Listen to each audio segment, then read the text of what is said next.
Hey there, greetings from Las Vegas and welcome to the playoffs, baby. Best time of the year. It's the first weekend of the playoffs. We have a jam-packed show, so let's get right to it. Beat the Odds starts right now. From our Las Vegas studios, this is Beat the Odds, sponsored by Superbook Westgate Las Vegas.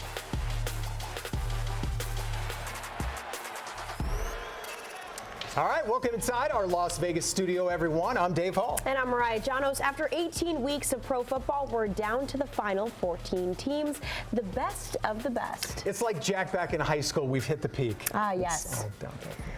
Yeah, he knows from experience, but we can enjoy it even more by winning some bets. The guys have some Wildcard Weekend trends to go over.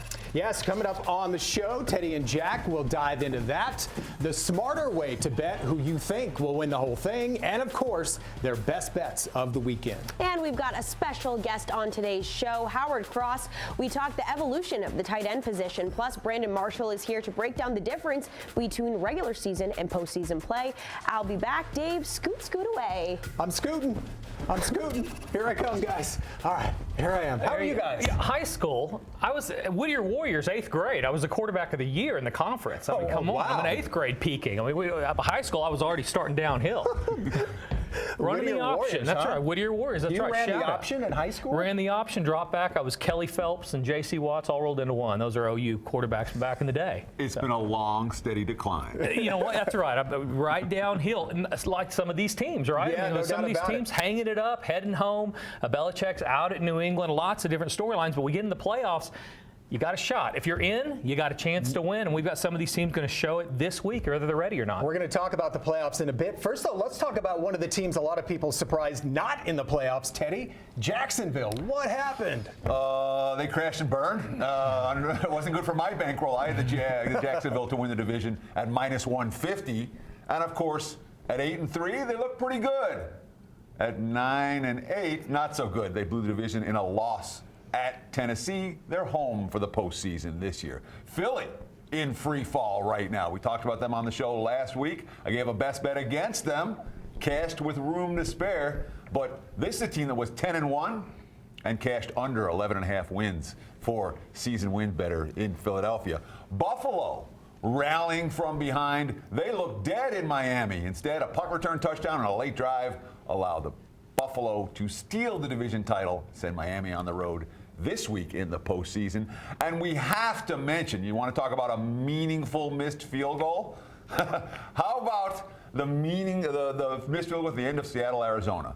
That missed field goal cashed. Seattle over season wins 8.5, Arizona under season wins 4.5, and oh, by the way, it cashed a middle in the ballgame, whichever side you bet you were supposed to cash. So a huge missed field goal, heard round the world. Matt Prater, I thank him. To every degenerate gambler ever. I mean, we're middling Seattle and Arizona. I mean, the two things that jump out there. Jacksonville, I've been chasing my tail since they were in London. I felt like they were really on a decline. They did nothing but win.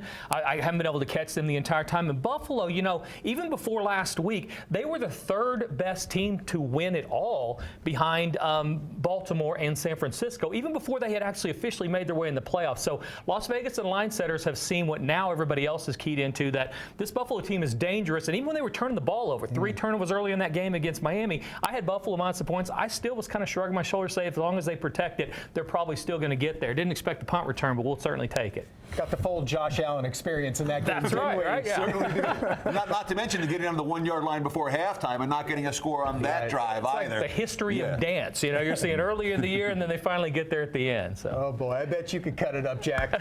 We don't want to hear about it. Actually, we do, but after the show. Okay, I know we all love the holidays, but this is truly the best time of the year for Vegas sportsbooks. Here's Mariah at the Superbook Westgate Las Vegas with more. Thanks, Dave. I'm here with EVP of Superbook Operations, Jay Cornegay. Jay, it is Wildcard Weekend. Now, just looking at the slate, there are 2 locations where weather could be a factor, Kansas City and Buffalo. What really moves the needle when setting lines in terms of weather conditions?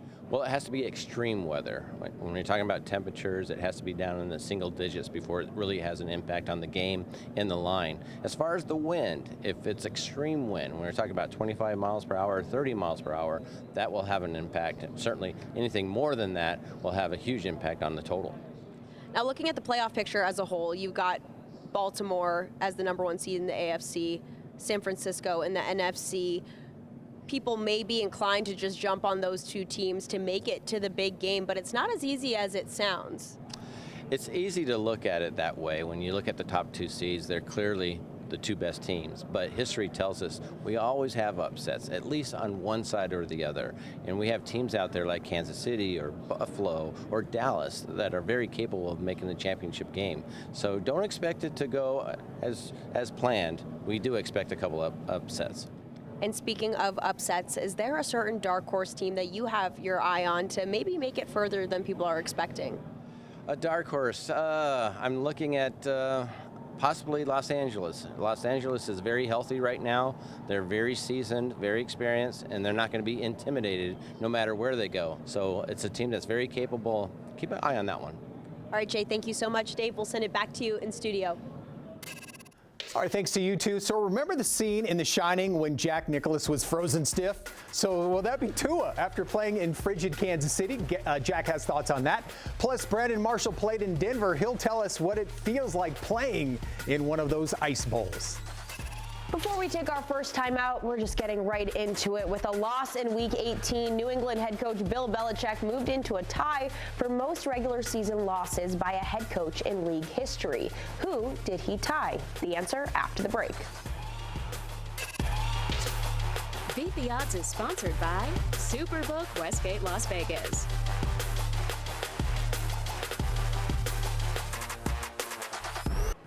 Welcome back. Before the break, we asked you, with a loss in Week 18, New England head coach Bill Belichick moved into a tie for most regular season losses by a head coach in league history. Who did he tie? The answer, Dan Reeves and Jeff Fisher. Dan Reeves coached for 23 years, Jeff Fisher for 22. Well, we are now just 4 weeks from the game right here in Las Vegas, home of Allegiant Stadium and home of our show, Beat the Odds. Scan that QR code and go to our website, beattheoddstv.com.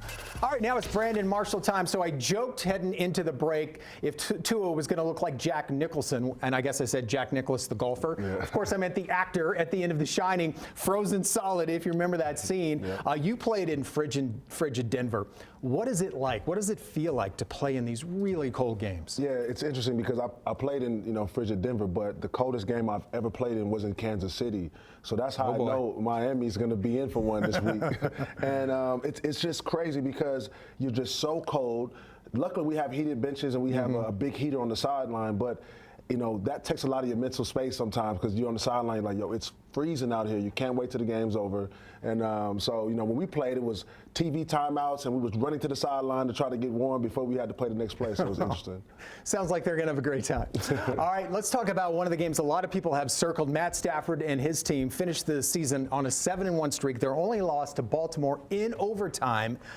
Do you think they have what it takes to maybe make a run through these playoffs? Yeah, absolutely. I mean, if you look at Los Angeles and you see how explosive they are and how hot they've been, it's always been about getting hot at the right moments. We look at New York when they won those two big games against New England. So, they were 9-7 and they beat a team that was 17-0 or 16-0. So, right.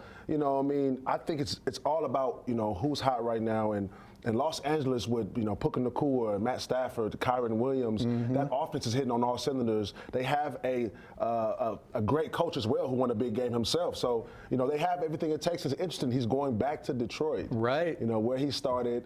And, Jared Goff is actually going to play against his old team that traded away. So I'm interested to see that type of matchup, who comes out on top. Yeah, that game definitely has a little extra spice in it. Yeah. Another team, I don't know if they're hot, but their quarterback is Green Bay. Yeah. Finished the season pretty hot. Jordan Love has played great the last couple of months of the season. Could they possibly pull off the upset in Dallas? Yeah, I mean, it's interesting. People early in the season was like, oh, they're going to miss Aaron Rodgers, but just give the kid some time. Now, Jordan Love looks fantastic.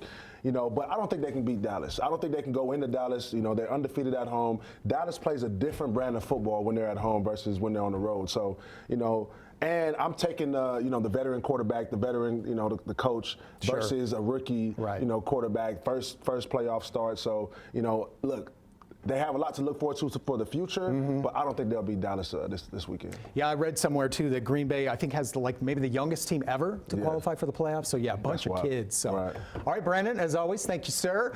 We were just talking about it. By kickoff, it could be the third coldest game in Kansas City that's ever been played in professional football. So can Miami possibly hold up on that? We'll bring in Jack with more on that now. Yeah, so making money in the playoffs is really about trying to find things that have been happening throughout the latter part of the season that we can rely on. And that's not everything. You know, this year especially, teams like Philadelphia started out hot and then not so hot after that. Los Angeles, same situation, getting hot at the right times. But there's been a couple of things that we can look at and try to make some money betting on these things. You have teams like Miami that are going on the road. It's going to be super cold. I'm from Oklahoma. Listen, nothing gets colder than the plains when the wind is blowing and it's down below 10 degrees. And that's what they're going to get on Sunday in this, or on Saturday in this game. You're going to get a team that is not good in the cold. Miami 0-9 straight up and 2-7 against the number when they play in under 40 degrees. You're also getting offenses that have been depleted as far as their weapons, both in Kansas City and Miami. They just don't have a lot of weapons to get the ball to, and you do get some of the players back from Miami this week, but that cold's going to neutralize things. Look for that game to go under the total. The other one that jumps out, you get these totals that have been trending under, Philadelphia and Tampa Bay, for different reasons. One of these, it's okay. You're not getting a red flag. The other one, you kind of are. Tampa Bay wants to live in the 20s. They don't need to score a lot of points. Keep Baker Mayfield out of some bad spots. Philadelphia, similar to what's happened to Miami in that they've lost a lot of their offensive weapons, and Kansas City for that matter. They have fewer weapons, not scoring as many points. Another game you might think under when you're looking at because of different reasons. But yeah, Philadelphia having trouble getting the ball in the end zone. Let's bring you in, Teddy. One of the things you look at, strength of schedule during the regular season and how that translates moving forward. Absolutely. I mean, I'll call it the hidden wildcard weekend system that works. Strength of schedule. Since 2002, the team that played the tougher schedule in this round of the playoffs, 57-31-2 against the spread. The team that played the much tougher schedule in the regular season, in this round of the postseason, 31-10. That's better than 75%. Just finding the teams that faced off against elite competition throughout the course of the year. So this year, who were the biggest edges? Cleveland against Houston, Pittsburgh against Buffalo, and LA against Detroit. Those three teams, all road teams, faced the much tougher schedule than their opponents. I also want to talk about playoff futures right now because we'll call it the lazy way versus the wise guy way. Lazy way, you look at the future board's odd and you just say, all right, I'm going to bet one or two of these teams right now to win it all. The wise guy way is you bet the team that you want. Instead of betting on the future book, you bet them on the money line and you roll it over throughout the course of the postseason. It offers you flexibility to adjust your wager sizes. It means you don't need to hedge if your team reaches their goal. And the cumulative payout, looking at these money lines as opposed to a future bet, it can be twice as much. That's the sharp way to take advantage of the postseason. Whether you're going to do it his way or go ahead and bet a longer shot and then hedge, this might be the year because you're going to get out of that Cleveland-Houston game somebody at plus 20-1 or better to win it all. And also, you talk about Los Angeles. They are certainly a live dog in that game, also trending over 20-1. So if you can get one of those teams out of this first round, you're going to have some room to play with, whether you're doing the money line rollover or go ahead and hedge later on. All right, good advice from both you guys. Thank you. This is going to be fun. Matt Stafford against his old team in Detroit. Will Matt soar or will Jared Goff go off? It's our player prop showdown next. Before we take another break, with 4 touchdown passes in Week 18, Dallas quarterback Dak Prescott moved his season total to 36, which leads all QBs. He becomes the second player ever to lead the league in touchdown passes a season after leading it in interceptions. Who else did it? The answer after the break. You're watching Beat the Odds, sponsored by Superbook Westgate, Las Vegas.